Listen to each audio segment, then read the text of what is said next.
চলুন বন্ধুরা, আজকের ভিডিও শুরু করা যাক। আজকে আপনাদের দেখাবো চারা কিভাবে মাদা করতে হয়। এইভাবে দেখুন, এই যে পেঁপে চারা আমাদের তৈরি হয়েছে, দেখতে পাচ্ছেন ঘাসে ভর্তি হয়ে গেছে। তো পেঁপে চারা বসাতে হয় মানে যে আপনারা এইভাবে টেনে উড়ে বসে দেবেন তা নয়, এর নিশ্চয়ই একটা টিপস আছে, সেটা আজকে আপনাদের দেখাবো। চলুন ভিডিও শুরু করা যাক। আর ভিডিও ভালো লাগলে লাইক, কমেন্ট অ্যান্ড সাবস্ক্রাইব অবশ্যই করবেন। তো চারা মাদা মারতে গেলে কি লাগবে, এই ধরনের একটু সরঞ্জাম লাগবে, বা কাস্তেও হতে পারে, আর রাখার জন্য একটা ট্রে বা যা হোক কিছু লাগবে। এইভাবে এই সব একদম পরিষ্কার, কত সহজ।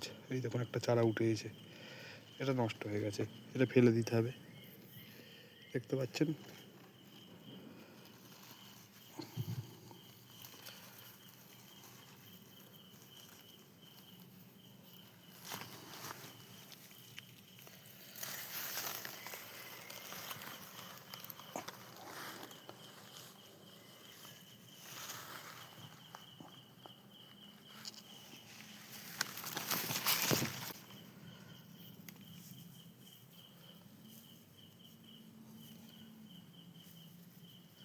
এরকম সুন্দর করে মাদা মারতে হবে।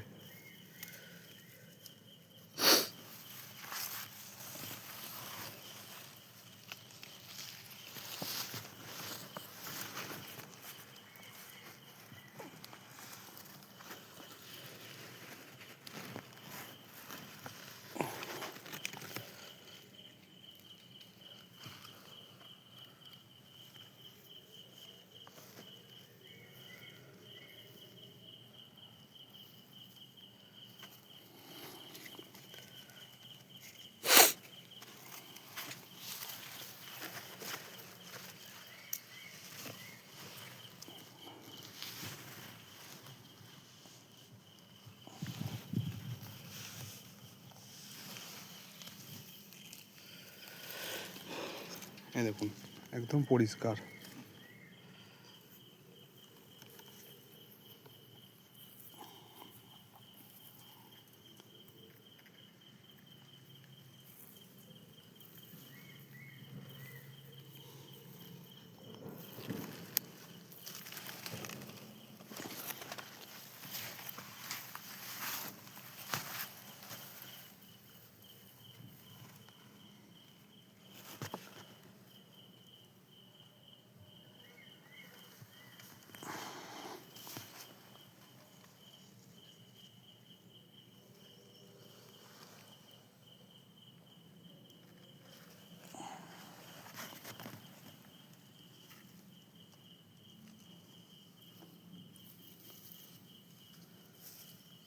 যেটা মাটি এরকম কম হচ্ছে, এরকম অল্প করে মাটি নিয়ে ধরিয়ে দেবেন।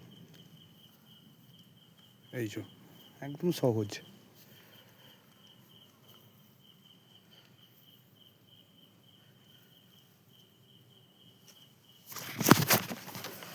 কারণ সেকন নষ্ট করলে তো হবে না। এই গাছটা কপি ছাড়া নাই যে টেনে উপড়ে বসে দেবেন, হয়ে যাবে।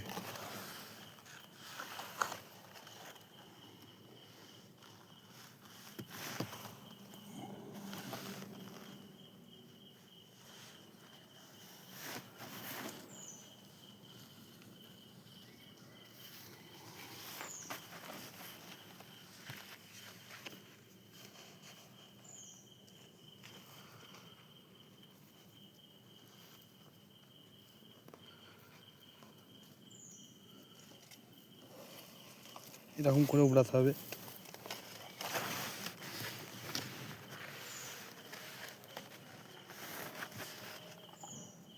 এত ছোট ছোট চারাগুলো ছেড়ে দেবো, কারণ এগুলো আরো বড় হবে। দেখতে পাচ্ছেন চারা ছোট ছোট,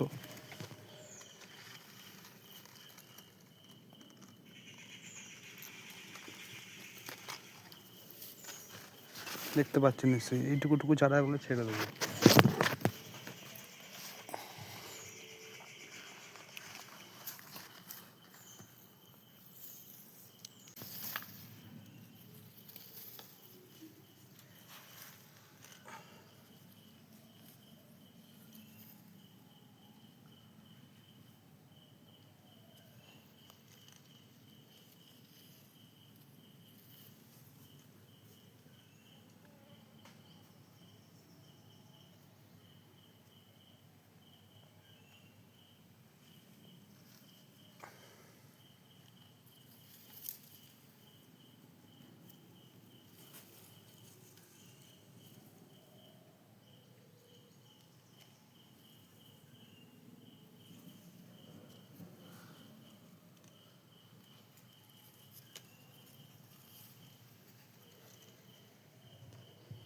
একটু ভুল হলেই কিন্তু চারাটা নষ্ট হয়ে যেতে পারে।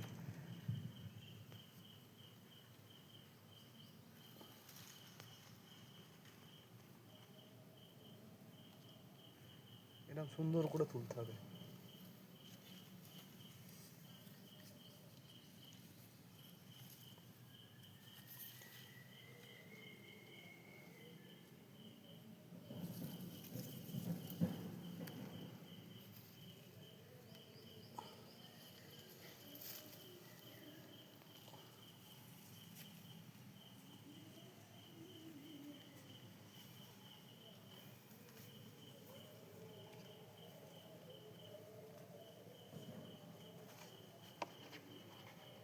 তো চলুন যতগুলো হয়েছে কেটে সাজিয়ে নিই।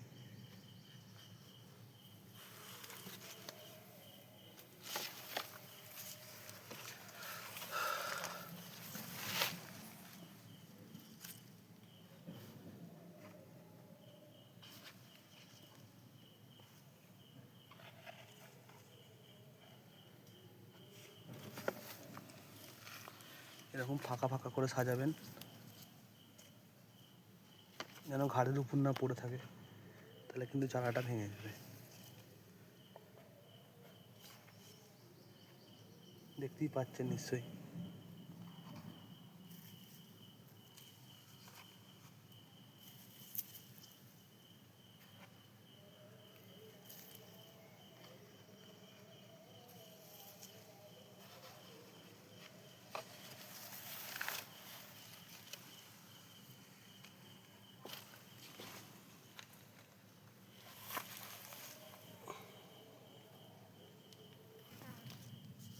আপনারা কিন্তু কাজটা করে খুব সুন্দরভাবে ওড়াতে পারবেন, যেমন এইভাবে দেখে নিন। এই ছোট চারাগুলো ছেড়ে দেবো, এই যে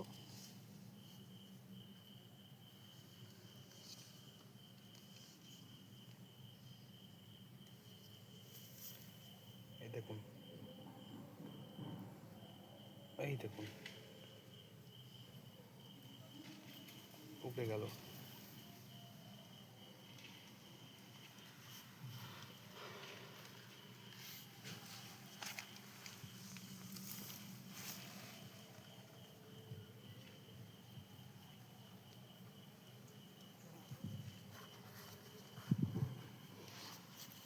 চারা ওবড়াবার আগে আপনাদের কিন্তু লক্ষ্য রাখতে হবে যেন নরম থাকে। আপনি যেখান থেকে চারাটা উবড়াবেন যেন নরম থাকে। দেখুন, দেখতে পাচ্ছেন তো, এই দেখুন ঢেলা হয়ে যাচ্ছে মাটি। এটা কিন্তু আপনাদের আগে লক্ষ্য রাখতে হবে। যেমন এই দেখুন দুটো চারা একসাথে জুড়ে গেছে। এটা চেষ্টা করতে হবে যাতে না একটা চারা নষ্ট হয়, কিন্তু হয়ে গেলেও কিছু করার নেই। দেখতে পাচ্ছেন তো, চেষ্টা করছি কিন্তু কিছু করার নেই, যদি নষ্ট হয়ে যায়। এই যে এইটাকে এইভাবে একটু মাটি দিয়ে চেপে দেবেন।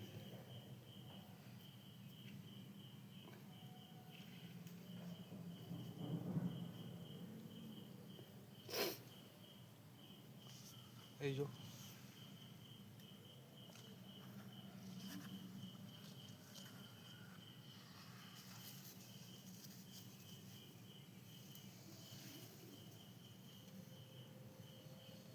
এই যা নষ্ট হয়ে গেছে,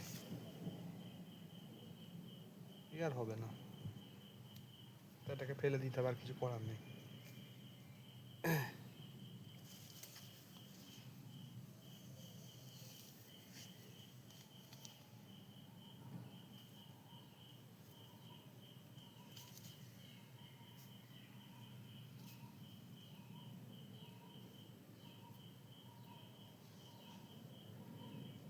এইভাবে প্রত্যেকটা চারা উপড়ে নিতে হবে,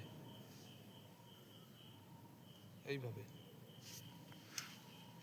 ঠিক যেরকমভাবে আপনাদের দেখালাম সেরকমভাবেই উপড়ে নিতে হবে।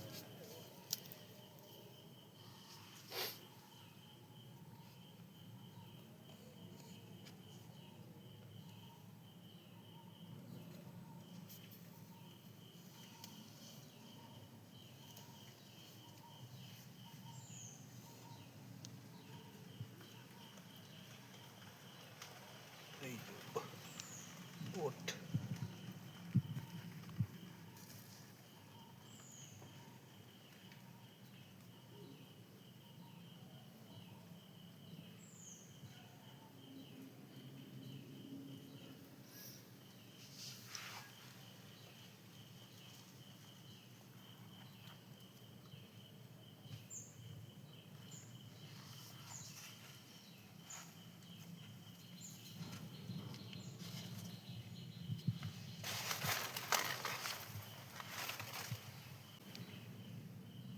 তো বন্ধুরা দেখতেই পাচ্ছ চারা তো উবড়ানো হয়ে গেছে, প্রায় যতটা পেরেছি উবড়িছি।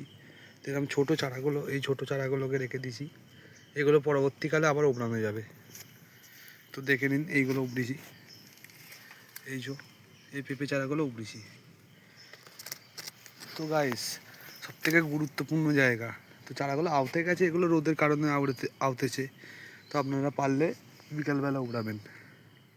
সবথেকে গুরুত্বপূর্ণ জায়গা যেটা হলো, এই যে উবড়ানো হয়ে গেল, এটা কিন্তু এখন বসালে হবে না, এটাকে বাড়িতে 4-5 দিন রেখে দিতে হবে এবং অল্প অল্প করে জলে ছিটা দিতে হবে সকালা এবং বিকালা।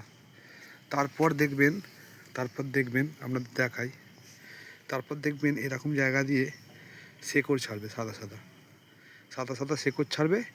তারপর কি করে বসাতে হয় চারাটা, সেটাও একটা ভিডিও, পরের ভিডিও আপনাদের দেখিয়ে দেবো। তো গাইস আপাতত এইটুকুই। যদি ভালো লেগে থাকে তাহলে আমাদের একটা লাইক এবং কমেন্ট করতে পারেন। ধন্যবাদ।